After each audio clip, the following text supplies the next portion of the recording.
Welcome back to Buddha Bites. I'm Iris Fairfax, and this is episode 23.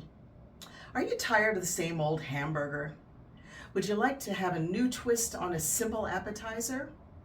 Have you ever heard of bacon jam? Well, you're going to hear about it today. In the words of Cedric the Entertainer, it's delicious and it's going to be delicious. It is the perfect combination of smoky and sweet, and you can't go wrong with bacon. So let's go into the kitchen and make some bacon jam. So we're going to start with about 16 ounces of bacon, just your average bacon that you get from the grocery store. You don't have to worry about it being a particular cut. I do like a center cut just because you get a little bit more meat to it. And I have had this bacon in the freezer for about an hour or so before taking it out because it makes it a little bit easier to cut.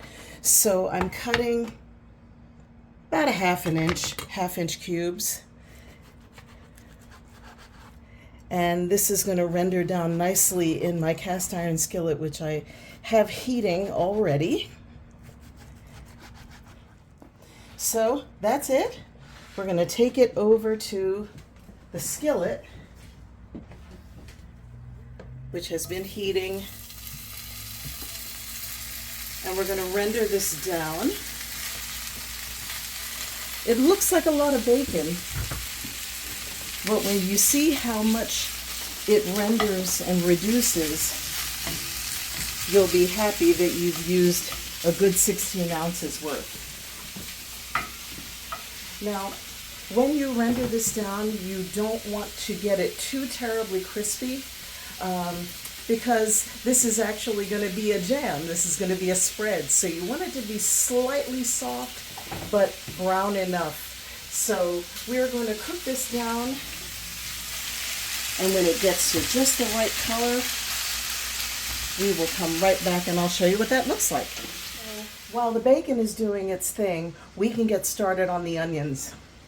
I am using purple onions. There are some recipes that will say Vidalia onions, but for me, I think that Vidalias have such a mild flavor that they don't really stand up very well to caramelizing.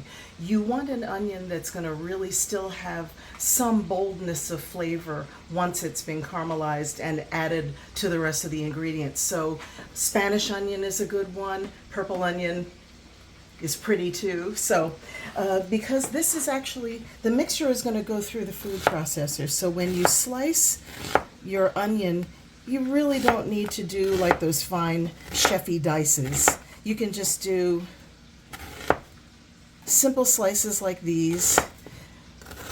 Your goal is simply to have a slice that is uniform, so that everything cooks at the same rate. Now I'm going to slice more onions than I think I'm going to need. I'd rather have more than what I need than less than what I need. Now when it starts to get dangerous for you to slice onions this way, this is where you flip it down.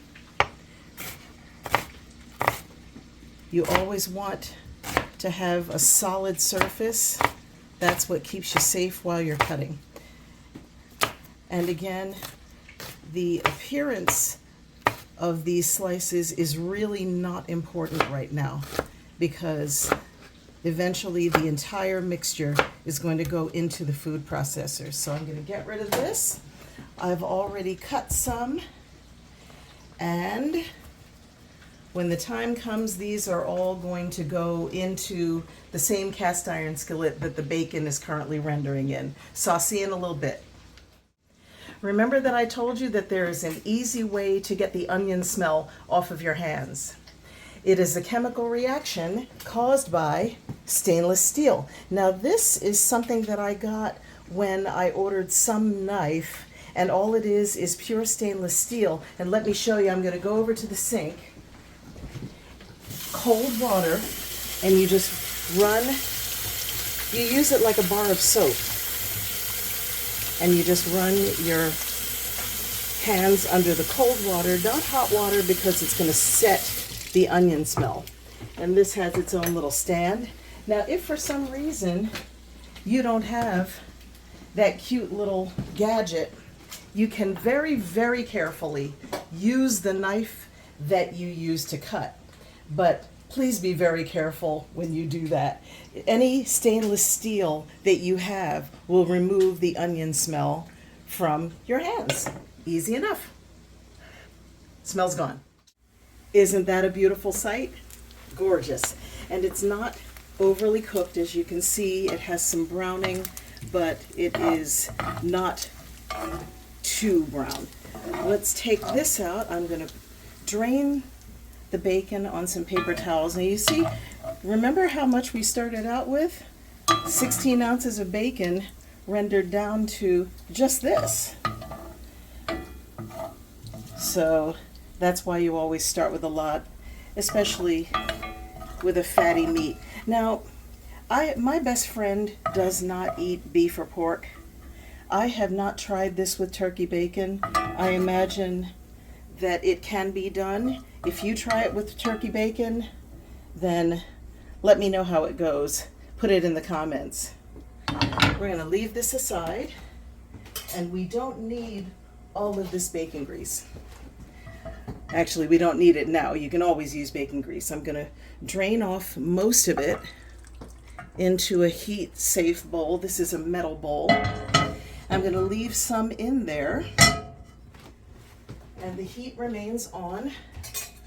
And this is where the onions go in. Maybe I should turn this heat up a little bit. So this was, I think, about 2.5 large onions. At least that's what's in this bowl. I don't think I'm going to need it all. If you fill it up, and this is a 10-inch cast iron skillet. This is about how much I have left over, but that's fine. And we will continue to cook this down until it's all caramelized. Now, the bacon took about, I think it took about 20 minutes for it to come to this point, and I'm gonna guess that it's gonna take about 15 minutes for the onions to caramelize. You may need to add a tiny little bit more oil to speed the process along, but I'll also show you another thing that will also speed this process along. You don't want to do too much, but a little bit of salt will help to draw out the sweetness and also help the onions to wilt a little bit. You don't want to do too much of it because the bacon is already salty enough. So just enough so that the juices get drawn out of the onions. And just keep your eye on this. Don't go too far away. See you in a bit. 15 minutes later. This is how we have caramelized down. Now is the time to add some more stuff to make this the jam that it's going to be. This is about 3 large cloves of garlic. I have chopped them fine. While I put this in, I want to talk to you a little bit about how to treat garlic. The gentler you are with garlic, the milder it's going to taste. If you put a whole clove of garlic in something to season it, and then you took it out, then it would have a very subtle flavor. When you chop it down, which I did pretty aggressively, because it's pretty finely chopped, that's when you get a strong flavor. Now with this jam, you now want to build as strong flavors as you possibly can, because already the caramelized onions are sweet because they have cooked down. So this is where you add the garlic. You don't want to add it any sooner than this because then the garlic will burn and that totally ruins any dish. So we're going to let this saute a tiny little bit, and then we add the magic ingredients. I have made some espresso. This has been cooling a little bit, but I have espresso powder, the same type of espresso powder that is used in baking. I've done this with strong coffee before and found it to not be strong enough. So this was a tablespoon of the espresso powder with a quarter cup of water. So I doubled this. I'm going to start out with a quarter cup of this coffee, and then I'll taste and see if I need more a little bit later on. Now, it may seem strange that I'm adding coffee to this mixture, but it won't taste like coffee in the final product. So I'm going to set this aside and add some cider vinegar. Again, I have a half a cup here, but I'm going to start with about a quarter cup. I think I'll turn the heat up a little bit. This gives just the right amount of acid, because so far we have smoke, we have sweet, we have garlic, and we need the acid to cut through some of these rich flavors, as well as to cut through the next thing that I'm going to put in. Brown sugar. This is 1/3 cup of brown sugar. Some recipes suggest maple syrup. It's perfectly fine too. But if you want to save a couple of bucks, brown sugar is a little less expensive than maple syrup. So I'm going to put this entire 1/3 cup in. And you see how it's all of a sudden getting real jammy. Well, jam is the second name of this dish, isn't it? So you see, it happens almost instantly with me turning up the heat and adding that brown sugar, which is melting right into this mixture. Now you're going to want to taste this along the way for seasoning. I will make the educated guess that I really don't need any salt because of the salt that was already in the bacon. It's highly unlikely that I need any more salt. Who knows? It might be the case, but that's why I keep it handy. But I am going to add some pepper. I'll most definitely need some pepper. This is maybe about a half a teaspoon of pepper. If I start sneezing, forgive me. It's just one of those things. It would happen to you too. And we're going to cook this to a little bit of a bubble. And after it starts to bubble a little bit, we're going to add the bacon and then finish this off. So look at that. Is that a beautiful sight? I really think that this is gorgeous.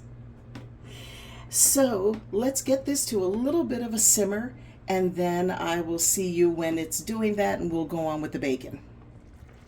All right, look at that nice bubble. It's simmering nicely. And we did decide to add a little bit more of the espresso and the cider vinegar. So I think we have a nice little flavor profile here, to which we add the star. Our bacon goes in now. And really all we're doing is combining. There's not much more cooking that needs to happen here. We are just combining all of these good things together. And in a moment, I will shut off the heat and let it cool down a touch before I run it through the food processor. Now, you don't have to process this if you don't want to, but I sort of like the smoothness of just lightly processing this mixture. I think it just makes for a prettier finished product, and frankly, something that's a little bit easier to eat, a little bit easier to spread. So that's it for the cooking part. I'll come back in a moment and we'll burr this thing. Finally, I couldn't wait till it got totally cool. That's okay. Into the food processor. And while I do this, I want to give a little shout out to my new friend Scott, who was the grand prize winner of the Create Cooking Challenge. He loves retro stuff, especially like 70s and 80s stuff. And so he fell in love with my food processor because of its age. So somebody loves it. Hi, Scott. So let us process this just for a few seconds.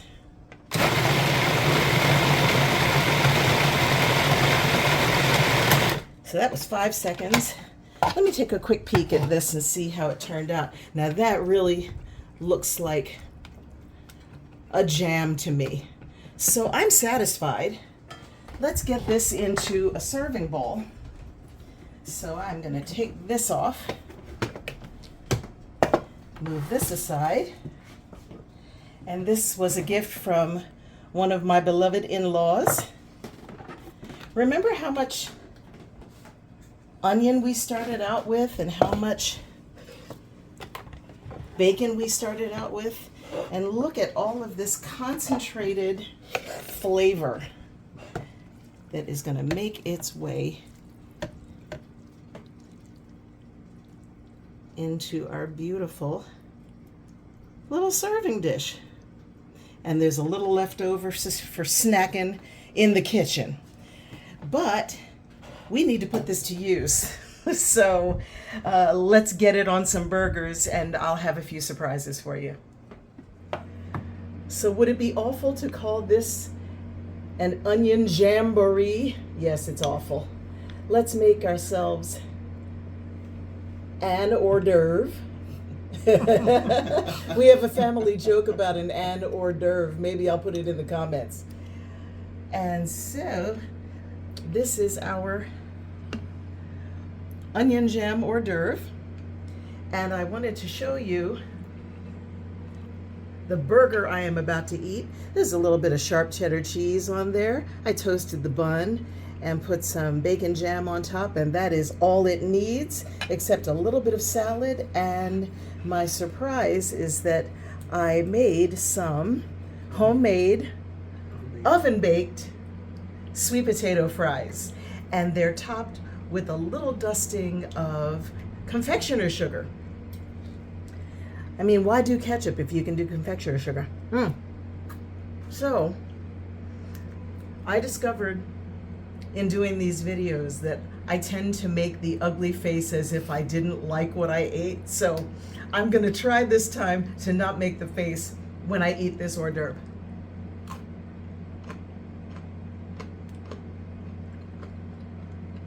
That is the bite I have been waiting for all day long. So, try this bacon jam. Be creative with it. And again, if you happen to try it with turkey bacon, good luck. Let me know how it goes. But in the meantime, like, subscribe, share, comment, and then come back again sometime.